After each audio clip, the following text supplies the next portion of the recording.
To moderate that session, I would like to welcome Olivier Crochat. So Olivier is the Executive Director of the Center of Digital Trust at EPFL. And joining him on stage, we're going to have Jean-Christophe, the Head of Digital Technology at SICPA, Maria, which is the Account Executive for Latin America, Iberia, Italy, and USA at Threema, Adam, CEO of Fingerprints, and Jeremy, Chief Information Security Officer at Groupe Mutuel. Please welcome. Olivier, the floor is yours. Thank you very much. Please, seated. So good morning to all of you, and thank you for attending this panel. Last week, we learned that the wiretap system of a US telecom operator was hacked by a China-linked group. It seems useful using the lawful interception channels. Closer to us, the arrest by the French authorities of the Telegram's founder intensified the debate on legal obligation of communication platform and social networks. So today we will discuss this topic of privacy and security of data and communication. So when we talk about that, it's mainly how to manage and arbitrate the conflicting interest of, I would say, protecting services and companies, protecting the state and its services, and also protecting personal data and the citizen. So what are the legal obligations or the rights of companies concerning this one? And I think this debate is mainly because one of the conflicts we have between encryption and lawful interception, for example, a strong encryption can prevent unauthorized access, of course, but also including by law enforcement. So while it encrypts the data, user data and privacy, it could also hinder, it could also create attention because the lawful or legitimate investigation are not possible. And the same also we have another friction point with the state and companies, because the companies have to implement measures to fulfill those legal obligations, whereas it is for security or for data protection, and it brings an extra financial or administrative burden on the shoulders of those companies. So in Switzerland, we have three adopted or modified laws concerning the topic. The Federal Act on Surveillance of Post and Telecommunication, the oldest, that was revised in January of this year.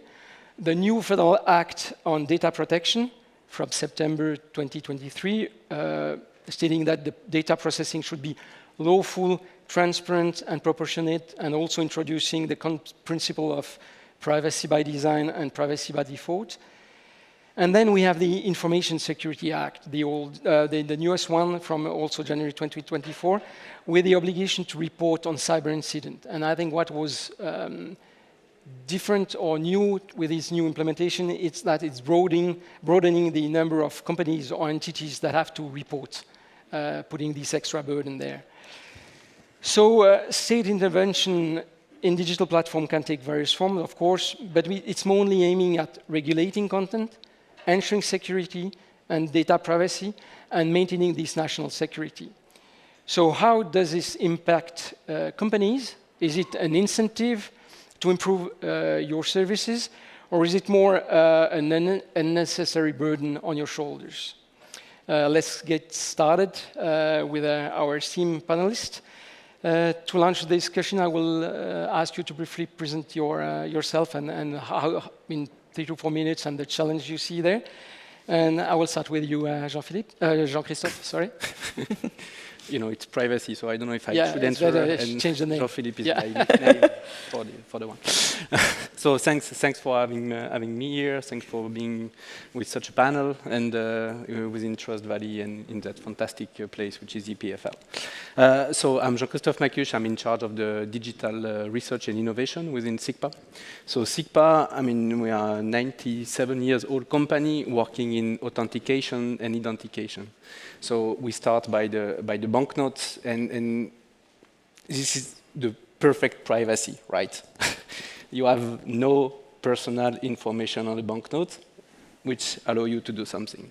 And basically, what we are trying to do is how we can solve that problem of authenticate, identify in order to authorize within the digital world. And this is, in a way, why we are all here.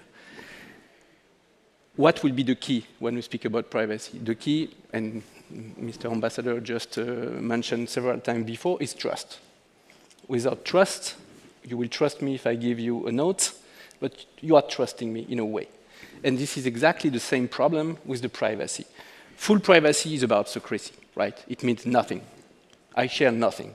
If I share nothing, there's no community, there's no interoperability, there's no society, there's no nation. So we have to find the famous needle. The needle about, it's not about privacy and security, right? It's first about what can I share. It's kind of contextual privacy. To whom I will share, what I will share, when, for how much time I will share, and for what purpose. So this is kind of the contextual privacy, respecting the security, the regulation that we will have to put the needle, which will be, when we speak about, I look at the health, will be in one way, contextual identity will be another way, and sharing what I put on social network is, again, another one. And it's so important, if I use the different word which has been mentioned before about mutualization, right? If I do not share, how can I mutualize? If sharing is caring, I need to share. Thus, I need to change the needle of privacy. I mean, we have a campus Unlimit Trust where there's several different ecosystems. The trust is about an ecosystem. None of the company will solve by themselves everything, right? We have to work together if we want together to be a community around the trust, around the cybersecurity, so we have to share, respecting the privacy. Again, finding the needle. And this is the challenge we are working, trying to address. And let me take just maybe two examples. One example is about central bank digital currency, where, I mean, we are going from a banknote where I will have to share money, exchange money. Where do I put the security? Where do I put the privacy? Do I prefer, if I lose my phone, to lose my money? Or I prefer, if I lose my phone, I keep my money. If I lose my phone, I keep my money is on an account. It means I have accept less privacy. And this is the kind of question we have to answer. The second example I will take is about EID, right? There's EIDs coming to a decentralized approach, and there's different threshold about the privacy. Some, like Europe, will maybe put a bit lower than the Swiss, which would be higher in terms of privacy. What do we want to do in Switzerland? Where do we want to put? We want to be fully interoperable with Europe. In that case, we have to accept less privacy, or we want to develop our own. And how do we make the bridge? So this is all this kind of topic we are looking for. And let me just finish. Like, I think one of the key things is about adoption. Is about explaining to everybody which is not in this room. I think people in this room know the different topic, are well aware, but there's a lot of people which are not in this room. How do I explain to my mother that if she takes a phone, which is not a Nokia 3210, that there's privacy inside? And this is the challenge we will have to explain. And regulation does not protect you. What will protect you is effectively what you do, what you understand, and how you make things. Thank you very much. I think it's really interesting, these terms of contextual privacy and how does it fit with the regulation part, and then we might come back to that later. Maybe Maria, as like a communication platform where privacy is like the core of it, what are your thoughts about that? Yeah, well, I'm also very thankful to have the opportunity to be here with all of you, especially here in Lausanne. 25 years ago was my landing point from Mexico to do my studies. So yeah, that much from private data. Regarding security and privacy, that's, as you say, that's our core competences of our product. we have to distinguish when we're talking about privacy of information. They are not necessarily the same, because when we talk about privacy, it's very strong related to the right of the people to know where the information is, where is shared, what is the use of the information. And when we talk about security, we regard a lot in the environment where the information is available. And so we take care that this information has no access from people that we don't want to. And like this, we are aware or taking care that when we have a very strong, secure channel, that we can enforce the right of privacy. So that's the core of our competence. We are the only private, secure messenger for business that considers privacy and security. And like this, we are aware that we are supporting personal people and companies. So, as you may know, Threema was born 12 years ago based on security by design. Now, after that many years, we work with more than 8,000 companies. To name some, we have the military in Switzerland, all the police, the state of Frankfurt am Main. We also have Mercedes-Benz with 110,000 employees. And they can rely that all the messages that are exchanged between their employees, patent information, sensitive data, are stored in a safe way. In one way, because of the end-to-end encrypted, we have an open source end-to-end encrypted. That means more or less everyone can go and take a look of it, copy, and see that we don't have any hidden doors in the encryption. And we also take care that the employees or the users, they can keep the privacy in a way that, for example, they don't need to have a phone number or an email. You can imagine, for example, the police, they don't want that someone finds out where they live or who is their family, or a professor in the school that may necessarily wants that the students know who they are. We also take care, for example, the application itself. You can set working hours. Like this, you can have a very work and life balance. And like this, you can have a more privacy when you use the application. And regarding security, of course, we offer the whole compliance platform, open source security by design, that the companies can be sure that they are complying. So both security and privacy are of our core competence, our value proposition to the customers, and we are convinced that that is the most important part when you implement a strategy. Okay, thank you very much. I think something which is also really interesting is transmitting and like securing data, and maybe when we don't transmit, when we keep the data local, it's easier to get it secure or private, let's say.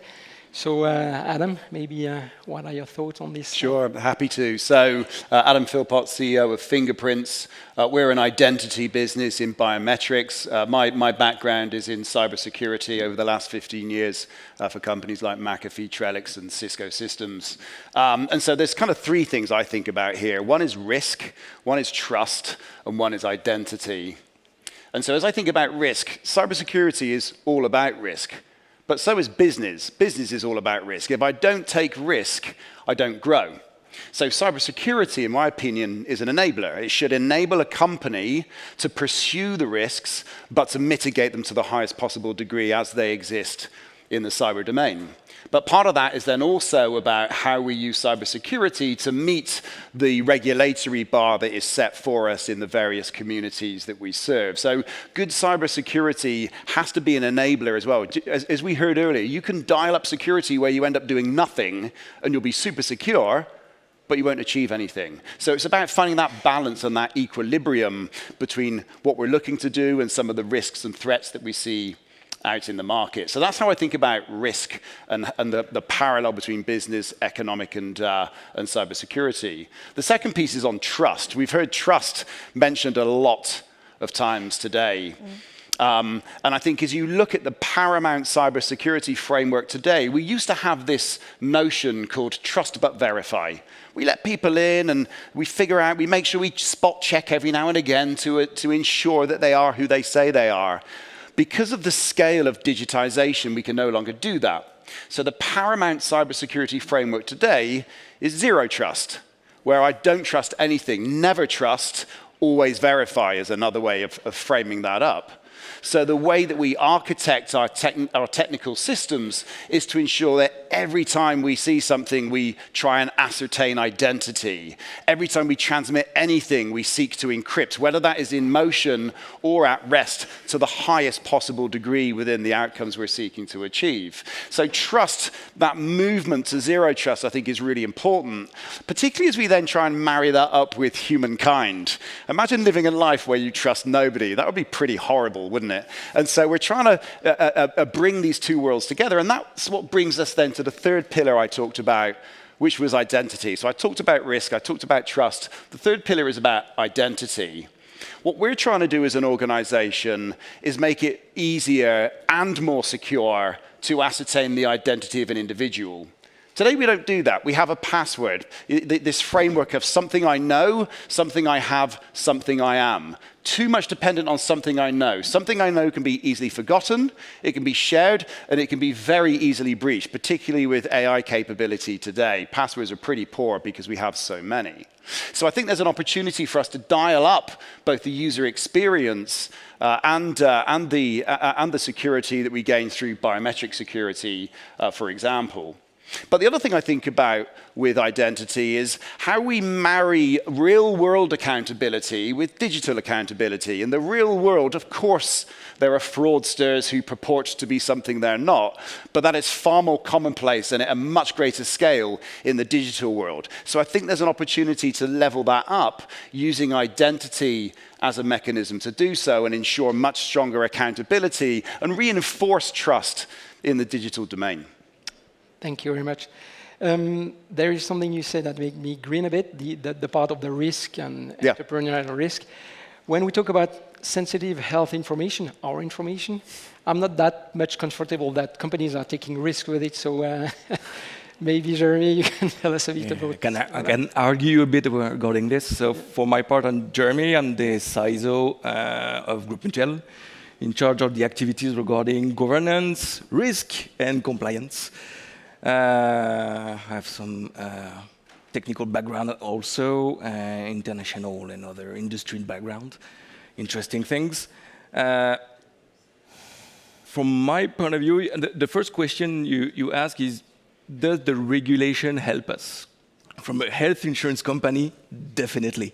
As a CISO, I need to improve my maturity, the security, and the privacy in the company. And for me, to get resources, regulation is the magic card. I mean, when I go to the CEO and say, hey, I need maybe some new resources, this is a mandatory regulatory. And this is for me really a magic card to get new resources and be better in terms of maturity and security. But there are some challenges. And as a CISO, I always like to illustrate my job like I'm between two buildings on a rope, you know, the slack line.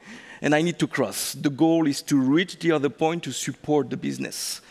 And unfortunately, I have some weights on each side. There is one weight, which is the innovation, user experience, AI, be able to do better things, data value, etc., sharing things. And on the other side, I have the cybersecurity, I have the regulation, I have the privacy. And as a CISO, I need to move forward to support the business without falling on one side or the other side. Because the goal is to find the right balance, as you said, with the risk, and be able to support the business and not to be secure and also move to the user experience, and we talk about with Maria on this, on the user experience. If there is too much security and less user experience, it's a failure. Same thing for the other side. If you have too much user experience or innovation, not enough security, you lose trust.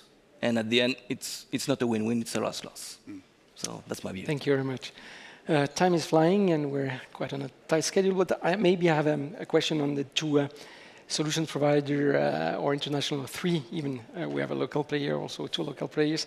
Do you see any differences in the approaches between Europe, Switzerland, some other part of the world, including China and others? Maybe if you have a quick answer, each, any? Yeah, well, from my point of view, there are very different regulations. Here in Europe, we are very focused in the right of privacy, and that has a very strong value. In US, for instance, they don't have a framework of regulation.